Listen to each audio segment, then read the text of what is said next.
Hello दोस्तों, मेरा नाम अभिषेक है और आज ब्रीफ में मैं बात करूंगा मध्य प्रदेश गवर्नमेंट एम्प्लॉयज़ का जो मूल वेतन 50% महंगाई भत्ता होने के बाद उसमें 50% की वृद्धि करना है और साथ में डीएनएस अलाउंसेस से महंगाई भत्ता का जीरो किया जाना है। इसके बारे में दोस्तों, यदि मान लीजिए मूल वेतन में 50% डीए मर्जर होता है तो ऐसे में जो कम वेतन पाने वाले एम्प्लॉयज़ हैं और जो अधिक वेतन पाने वाले एम्प्लॉयज़ हैं उनमें अपेक्षा जो गैप है वो बढ़ता जाएगा। इनिशियल डेज में दोस्तों देखिएगा, किसी के यदि मान लीजिए 20,000 पेमेंट है, अगर 10,000 उसका एक्स्ट्रा हो भी जाता है, मूल वेतन 30,000 हो जाता है और महंगाई भत्ता जीरो रहेगा तो आपको अब जो महंगाई भत्ता महंगाई के अनुसार उपभोक्ता मूल्य सूचकांक के अनुसार मिलेगा वो 30,000 पे मिलेगा। पहले 20 पे मिलता था, 30 पे मिल रहा है।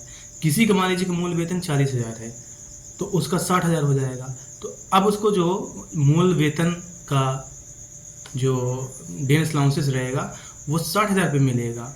तो देखिएगा महंगाई आप दोनों के लिए क्या हुई कि बराबर बढ़ी, ठीक है ना। जो पहले भत्ता मिलता था तो अपेक्षाकृत उसके बीच जो अंतर है उतना ज़्यादा नहीं था। पहले अंतर कितने का था? 20,000 आपकी सैलरी का मूल वेतन हो गया, 40 उनका हो गया, 20,000 का अंतर था। अब 30,000 का अंतर हो गया क्योंकि आपका मूल वेतन 40 हो गया है और 30 हो गया है और जिनका 40 था उनका 60 हो गया है। तो ऐसे में 30,000 मूल वेतन का अंतर हो जाएगा।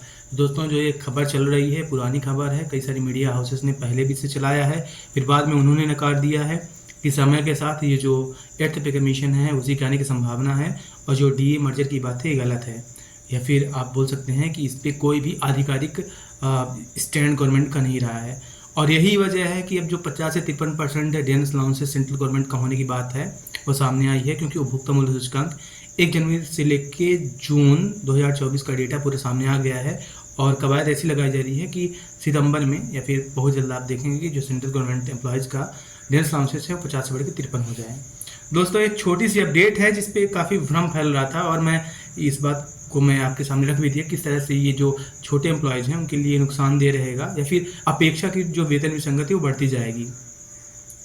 दोस्तों देखिएगा, यदि आप एमपी गवर्नमेंट एम्प्लॉयज़ हैं, ठीक है ना, और सामने आप देखें बैंक एम्प्लॉयज़, तो 12वां जो बाईपार्टाइट है, 12th बाईपार्टाइट, तो उसके बाद जो बैंक क्लर्क की सैलरी अप्रॉक्स जो इनिशली रहती थी 25,000 के आसपास, अब उनकी अप्रॉक्स 45,000 के आसपास सैलरी हो गई है। मतलब जो बैंक क्लर्क हैं, जो आईबीपीएस क्लर्क रहते, चाहे आप यूबीआई बोलिए, एसबीआई बोलिए, कोई भी बैंक बोलिए, तो 12 बाईपार्टाइट लगने के बाद अब उनको जो सैलरी मिलने लगा है वो इनिशियली स्टार्टिंग सैलरी 50,000 उनका अप्रॉक्स है, 45,000 अप्रॉक्स है। और दूसरी तरफ अगर आप एमपी गवर्नमेंट क्लरिकल कैडर की बात करें, क्लर्क वहाँ का 45-50,000 पा रहा है और यहाँ का जो एक क्लर्क है तो उसे आप ग्रॉस यही मानिए कि अप्रॉक्स 20 के आसपास उसकी सैलरी बन रही है। तो डबल से भी ज़्यादा बैंक क्लर्क्स पा रहे हैं। तो चाहे आप मध्य प्रदेश में ही देखिए तो वेतन विसंगति काफ़ी ज़्यादा है, काफ़ी सारी पोस्ट में क्लरिकल कैडर के कंपैरिजन में, और इसके दूर करने के लिए कई सारी कमेटियाँ भी बनी। सिंगल आयोग अभी बीच में उसकी भी बात चल रही थी, लेकिन वो भी अभी काफ़ी टाइम के लिए आगे बढ़ा दिया गया है। तो मुझे लगता है कि जो कुछ पहले वेतन विसंगति है वो दूर होना चाहिए ताकि आप एक बराबर सही पैमाने पे सभी वर्गों को ला दें जो उनका जायज़ मांगे, जिनके संबंध में इतनी सारी कमेटियाँ बनी हैं। फिर उसके बाद डीए मर्जर हो या फिर कोई भी नया फार्मूला हो, उससे किसी को कोई आपत्ति नहीं होगी। और दूसरा देखा जाए दोस्तों, तो इवन जो एमपी गवर्नमेंट एम्प्लॉयज़ हैं उनको जो आवास भत्ता मिलता है, एचआरए मिलता है, वो 6 सीपीएफसी में मिलता है, मतलब 6वें वेतन आयोग में मिलता है, बल्कि 2016 से ही 7वां वेतनमान लागू है, ठीक है ना। तो आप मान सकते हैं कि ये आउटडेटेड या फिर जो कि नॉन प्रैक्टिकल, अगर आप आजकल देखें जो महंगाई है या जिस रेट पे आपको रूम रेंट मिलता है 4,000-5,000 पे मिनिमम मिलने लगा है अब, तो उसके अगेंस्ट अगर 200 या 300 रुपये रूम रेंट दिया जाएगा जो कि 20 साल पहले का रेट हो सकता है, 18-20 साल पहले का रेट हो सकता है, तो कहीं ना कहीं आवास भत्ता भी मध्य प्रदेश गवर्नमेंट एम्प्लॉयज़ का रिवाइज करने की ज़रूरत है। मैं खुद एक सर्वे कराया था, पोल कराया था, जिसमें मोर देन 80% लोगों ने यही बोला कि उनका जो एचआरए है वो काफ़ी कम है और इसे रिवाइज किया जाना चाहिए। दोस्तों, कोई भी अपडेट होगी मैं लाता रहूँगा। फिलहाल ओवरऑल यही अपडेट है। फिर डीए मर्जर की जो बात है वो एक हवा में बात है, वो लगने की या फिर उसकी इम्प्लीमेंटेशन के चांसेस बहुत कम हैं।